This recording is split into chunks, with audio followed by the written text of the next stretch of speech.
Semeton viral video di TikTok yang intinya malas untuk berpacaran dengan orang Bali atau pria Bali karena malas gitu. Jadi walaupun dia mengatakan dalam akun TikTok tersebut tidak semuanya begitu. Nah, video kali ini kita akan sedikit bercerita atau berbagi pengalaman dan sedikit berbagi wawasan tentang Bali yang disorot serta anggapan keliru tentang orang Bali yang tentunya perlu untuk diluruskan. Semeton, secara simpel saja dalam video TikTok seorang wanita tersebut seolah-olah mengklaim bahwa pria Bali itu pemalas.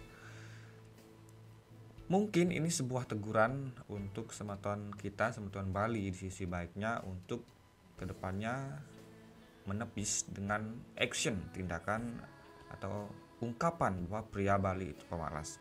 Tetapi si penulis dalam TikTok ini juga perlu memperhatikan bahwa Pulau Bali yang terkenal begitu indah tentunya tidak mungkin semaju itu, seindah itu, bertebaran berbagai hasil karya seni, dan semua itu jika dihasilkan oleh masyarakat pemalas. Tentu tidak mungkin.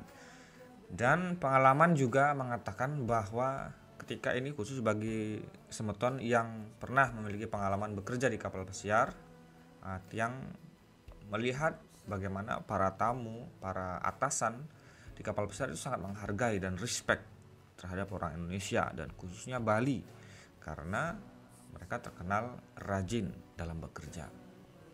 Dan tentu saja si penulis dalam akun TikTok ini perlu untuk belajar untuk menulis lagi sebelum menuliskan yang seolah-olah menyudutkan orang Bali, meskipun tidak semuanya ditulis orang Bali seperti itu. Tetapi mestinya si penulis ini belajar banyak dulu, melihat dulu sejauh mana mereka tahu orang Bali. Ketika dia menyebut orang Bali, berarti orang Bali yang ada di Pulau Sumatera, di Kalimantan juga kena dong. Nah, mestinya dilihat dulu bagaimana perkembangan orang-orang Bali yang ada di perantauan sebelum berbicara atau menulis kata-kata mengklaim bahwa orang Bali itu pemalas. Dan yang dijadikan perbandingan sangat sederhana, misalnya cukup jika kita mengatakan seorang pemuda itu malas, kita lihat saja misalnya contohnya orang Bali di antara di sebuah desa atau di sebuah kota atau di sebuah kecamatan. Bandingkan saja seberapa banyak perumahan orang Bali yang di bawah rata-rata dari tetangganya yang bukan orang Bali. Perbandingkan saja seberapa kumuh daerah pedesaan orang Bali dibandingkan dengan pedesaan bukan orang Bali. Bandingkan saja. Ini tidak harus di Bali ya, karena di Bali mungkin akan sangat mudah untuk menjawab. Datangi saja tempat-tempat yang daerah lain selain Bali. Dari sekian banyak, bandingkan saja rumah orang-orang Bali lebih indah mana, lebih asri mana rumah orang Bali mayoritas rata-rata dibandingkan dengan rumah orang yang bukan orang Bali. Nah, dari situ akan kita lihat, sudah bisa kita lihat, karena orang yang dicap pemalas tentu saja ya malas artinya dari hal kebersihan, dari hal seni dan lainnya pasti tidak akan menonjol. Tapi faktanya adalah dimanapun orang Bali ada, tentunya keindahan kerapian dalam hal seni juga dari halaman, dari rumah sudah akan terlihat. Dan ini sangat menepis anggapan bahwa orang Bali itu pemalas. Namun semeton tidak bisa juga kita pungkiri bahwa kita ada juga beberapa pastinya yang malas. Tapi kalau terlalu diklaim bahwa pemuda Bali itu pemalas, saya sangat tidak setuju begitu, karena patokannya jika mengatakan orang Bali pemalas itu adalah data yang pastinya dan perbandingan. Nah, buktinya Provinsi Bali Yang jika rata-rata pemuda Balinya adalah seorang pemalas, pastinya tidak seindah pulau-pulau atau provinsi lainnya yang ada di Indonesia. Benar bukan? Dan jika faktanya orang Bali, pemuda Bali lah khususnya itu adalah orang yang pemalas, tentunya tidak ada seni-seni kreator-kreator seni atau pertunjukan-pertunjukan seni yang rata-rata dikerjakan oleh pemuda Bali dan seniman-seniman lain yang karyanya bertebaran di sepanjang Pulau Bali. Itu adalah hasil mereka, dan itu tidak mungkin diciptakan oleh pemuda atau kelompok yang pemalas, begitu semeton. Nah, cerita tentang anggapan keliru orang Bali itu tidak hanya pertama kali ini terjadi semeton, dan kabardewata.com juga pernah menuliskan tentang anggapan salah tentang orang-orang Bali yang dicap orang Bali intinya pemalas dan banyak lagi yang lainnya. Yang pertama, anggapan bahwa orang Bali itu santai, terutama kaum prianya. Orang Bali itu dipersepsikan sebagai orang yang santai.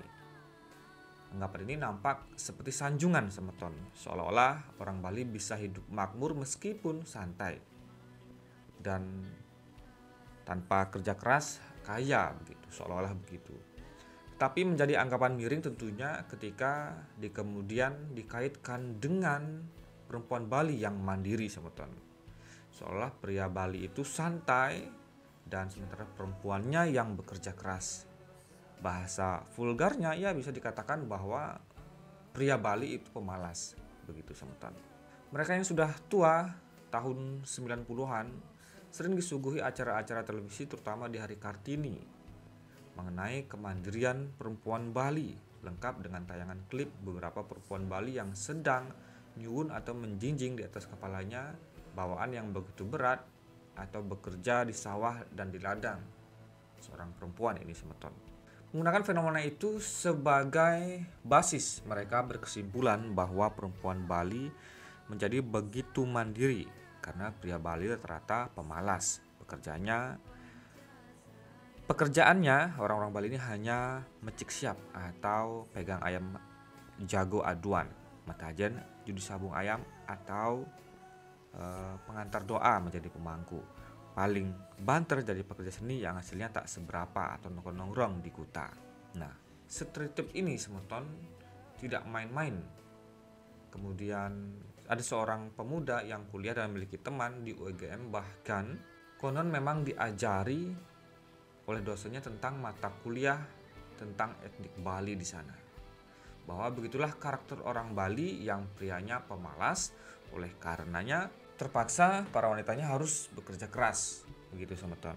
Saya percaya pengajaran mata kuliah antropologi di kampus, terlebih-lebih tentunya sekali UGM yang tidak main-main ketenarannya, sudah menggunakan kajian ilmiah tentunya. Menggunakan basis data, bukan asumsi-asumsi, namun penelitian ilmiah yang menggunakan uji statistik matematis sekalipun tentunya tidak menjadi jaminan pasti yang menghasilkan simpulan yang valid.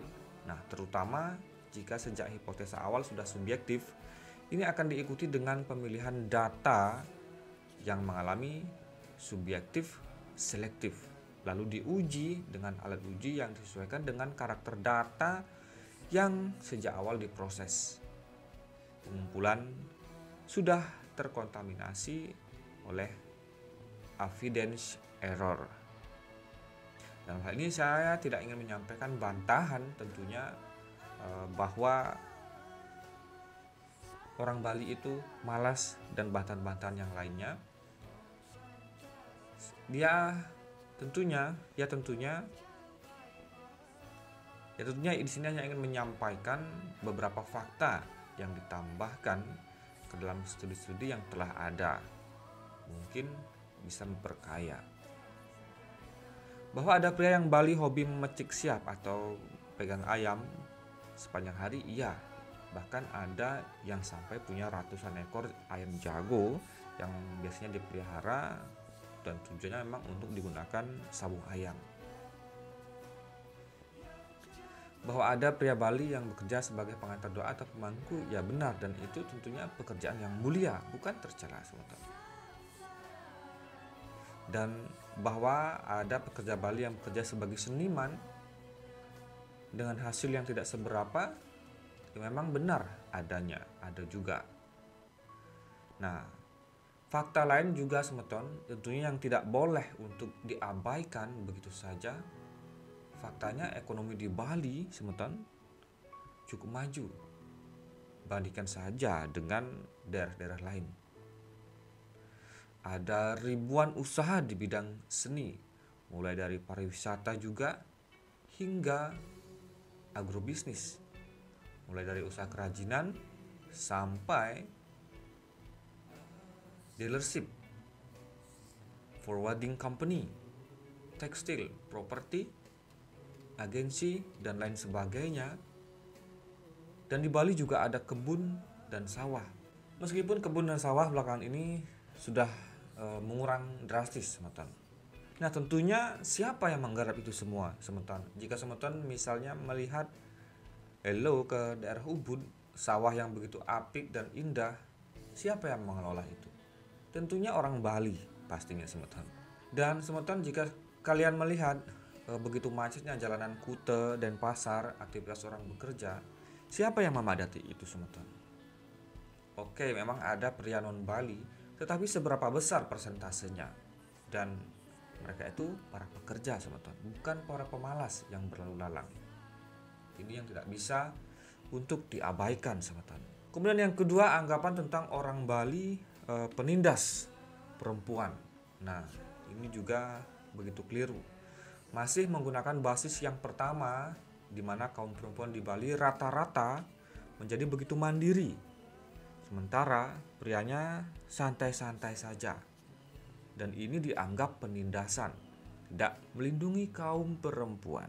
Di samping itu, anggapan bahwa sama juga lahir dari pengalaman mereka yang mereka nikahi perempuan Bali dan tidak mendapat warisan. Berbeda dengan sistem kekerabatan di daerah lain, di mana perempuan juga mendapatkan warisan meskipun dalam porsi yang lebih kecil jika dibandingkan dengan pria. Yang ini pun kita tidak ingin membantah karena memang benar adanya. Yang namanya anggapan tentunya boleh-boleh saja, namun kita juga harus menyuguhkan fakta yang mungkin bisa dijadikan bahan pembandingnya semeton. Bahwa pria Bali membiarkan kaum perempuan bekerja di mana itu menjadikan dia mandiri. Ya, tapi bukan karena mereka malas semeton. Pria Bali juga bekerja seperti kaum perempuan dan seperti pria-pria yang ada di daerah lain. Bedanya di Bali ini semeton, yang menjadi garis bawah adalah tidak ada prinsip, yaitu tentang istri cukup diam di rumah, mengurus anak, urus dapur, menunggu suami pulang kerja, dan melayaninya.